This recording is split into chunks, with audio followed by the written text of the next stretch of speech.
Bienvenidos a Actualidad Legal, un producto de Solina Asociados Abogados que busca poner a disposición de ustedes el criterio de expertos sobre los diferentes temas relevantes del derecho y con ello contribuir en el desarrollo de las empresas. Y hoy estaré abordando el tema cómo opera la fusión de empresas en Ecuador.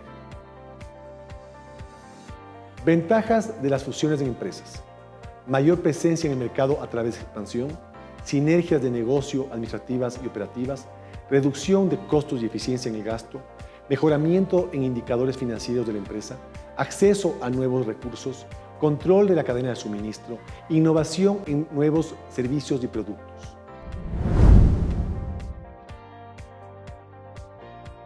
Con la enumeración de estas ventajas, es importante entender que el objetivo principal de una fusión es la creación de valor. En antaño, lo que uno buscaba era optimizar costos y crecer ventas.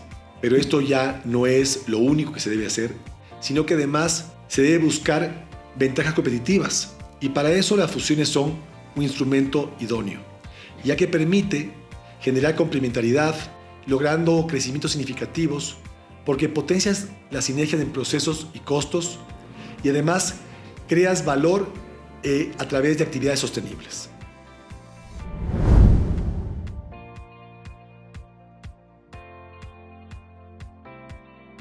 La fusión de las compañías se produce, una, por fusión para la creación de una nueva empresa, o dos, por fusión por absorción.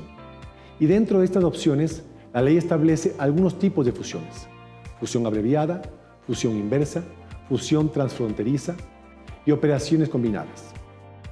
Fusión para la creación de una nueva compañía. Esta se da cuando dos o más compañías se unen para formar una nueva que les va a suceder en sus derechos y obligaciones. Hay un traspaso de patrimonio, hay una disolución de las compañías que se están uniendo y los accionistas de esas compañías, los socios, pasan a ser partícipes de la nueva compañía. La fusión por absorción es cuando una o más compañías son absorbidas por otra que continúa subsistiendo. Es decir, hay una compañía absorbente, que es la que subsiste, y compañías absorbidas que son las que dejan de existir porque pasan a ser parte de esta nueva compañía. Esta fusión también supone un traspaso en bloque del patrimonio, es decir, su patrimonio de las absorbidas pasan al patrimonio del absorbente, la que subsiste, y adicionalmente hay una disolución de esas compañías absorbidas para que dejan de existir. La fusión abreviada se da cuando una compañía es propietaria del 90% o más de las acciones o participaciones sociales de otra compañía. Esta compañía, la primera, puede absorber a la segunda, y este proceso es más sencillo, más expedito, porque solo se requiere la determinación o adopción de esta decisión por parte de los representantes legales de las compañías o, si hubiese, de directorios de las mismas. La fusión inversa se da cuando la compañía absorbida es socia o accionista de la compañía absorbente. ¿Qué quiere decir esto? La compañía A tiene acciones de la compañía B o participaciones, pero la compañía B decide absorber a la compañía. En ese momento, las acciones y participaciones de la compañía A, que es absorbida por la B, tiene que pasar a el activo de la absorbente, la compañía B. Entonces, aquí hay una característica muy importante de la fusión inversa, y es que se requiere que esas acciones o participaciones sean enajenadas, es decir, se transfieran a un tercero en un lapso de un año. Si esto no ocurre, lo que se puede hacer es una disminución de capital para eliminar eso, o en su defecto, pasados 5 años, se amortizarán las acciones.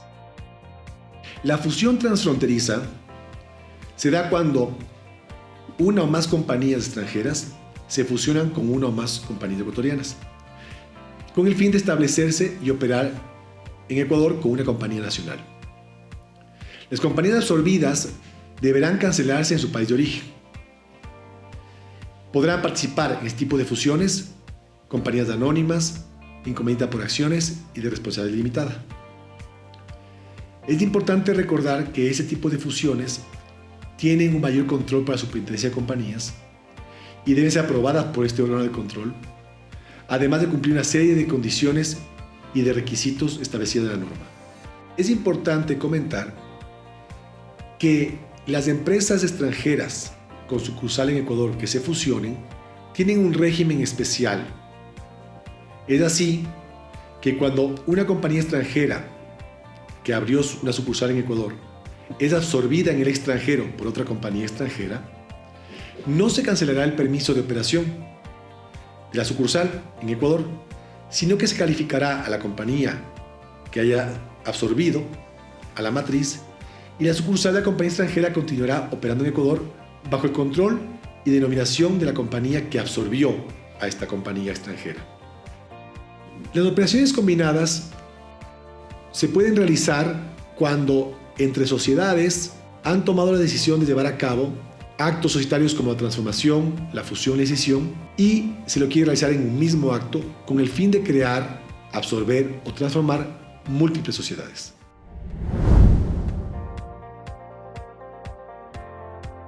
Los puntos más relevantes e importantes a tener en cuenta en el proceso de fusión son decisiones corporativas, participación de accionistas, revisión financiera y patrimonial, cumplimiento de solemnidades legales. Es importante recalcar que en las fusiones se requiere una serie de decisiones que están enmarcados en el estatuto y en la ley. Si vamos a ver la especie de compañía, habrán decisiones que sean tomadas por la asamblea o por la junta general, sea de socios o accionistas. Asimismo, si se incorpora en el estatuto consejos de administración o directorios, ellos también juegan un papel importante si es que ellos tienen en su capacidad la decisión, además del conocimiento previo, de la fusión. En todo caso, lo importante es que estas decisiones corporativas sean tomadas en base a lo establecido por la normativa. Así, por ejemplo, deberá tomarse en cuenta el quórum de instalación, el quórum de aprobación que se requiera estatutariamente y supletoriamente lo que diga la ley para que la fusión sea válidamente aprobada y adoptada. Sobre participaciones de accionistas o socios, es importante recalcar que la fusión requiere de una manifestación expresa de estos para ser adoptada. Depende del tipo de fusión, como lo analizamos anteriormente, puede ser que ese requisito de participación de accionistas no se dé, como por ejemplo en la fusión abreviada. Pero en la mayoría de casos sí se debe tener la participación de los socios accionistas. Más aún con sus derechos están de por medio. Recordemos que esos socios accionistas pasarían a ser accionistas o socios de la nueva compañía o de la compañía absorbente.